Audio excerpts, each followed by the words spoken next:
Hi friends, ప్రస్తుతం మారుతున్న పరిస్థితులకు అనుగుణంగా అంతర్జాతీయ క్రికెట్లో వివిధ రకాలైనటువంటి లీగ్లు రావడం వల్ల ప్రధానంగా ప్రపంచంలో ఉన్నటువంటి క్రికెట్ అభిమానులంతా ధనాధన్ ఇన్నింగ్స్లో ఆడేటటువంటి ఈ టీ20 బ్యాటింగ్లకు అలవాటు పడి ప్రస్తుతం టెస్ట్ క్రికెట్ను అస్సలు ఆదరించడం లేదని, చూడడం లేదన్న విమర్శలు చాలానే వ్యక్తమవుతున్నాయి.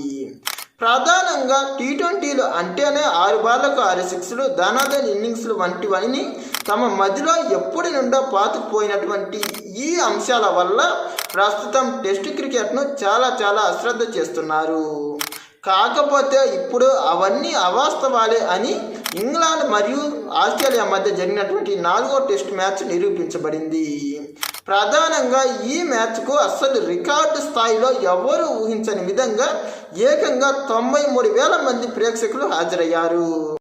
ప్రధానంగా 2023 one day world cup final match తర్వాత ప్రపంచ క్రికెట్లో అత్యధిక మంది వీక్షించినటువంటి మ్యాచ్గా ఇంగ్లాండ్ ఆస్ట్రేలియా మధ్య జరిగినటువంటి 4వ టెస్ట్ మ్యాచ్ రికార్డుల్లోకి ఎక్కింది.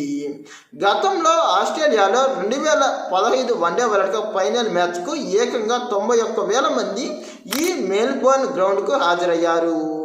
ఇప్పుడు అంతకు మించి ఏకంగా 93,000 మంది ఈ బాక్సింగ్ డే టెస్టుకు హాజరయ్యి టెస్టులకు కూడా ఏమాత్రం క్రేజీ తగ్గలేదని నిరూపించారు. ప్రధానంగా ఈ టెస్ట్ మ్యాచ్లో ఇంగ్లాండ్ దాదాపుగా 14 సంవత్సరాల తర్వాత మొట్టమొదటిగా విజయాన్ని నమోదు చేసింది. కాబట్టి టెస్ట్ క్రికెట్కు కూడా ఏమాత్రం ఆదరణ తగ్గలేదని ఈ టెస్ట్ మ్యాచ్ నిరూపించిందనే చెప్పాలి. టెస్ట్ క్రికెట్కు ఆదరణ తగ్గుతున్నదని, అంతర్జాతీయ టీ20 మ్యాచ్లను తగ్గించాలని, లీగ్లను కూడా బ్యాన్ చేయాలని ఎంతోమంది సూచించారు.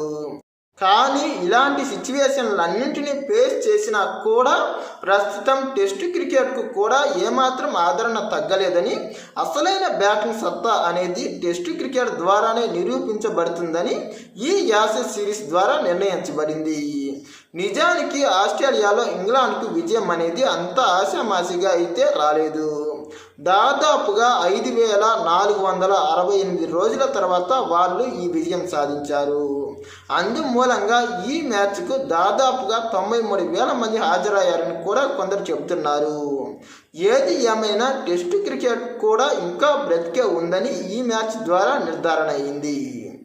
ఇలాంటి మరిన్ని క్రికెట్ అప్డేట్స్ కోసం మా ఛానల్ను సబ్స్క్రైబ్ చేయండి.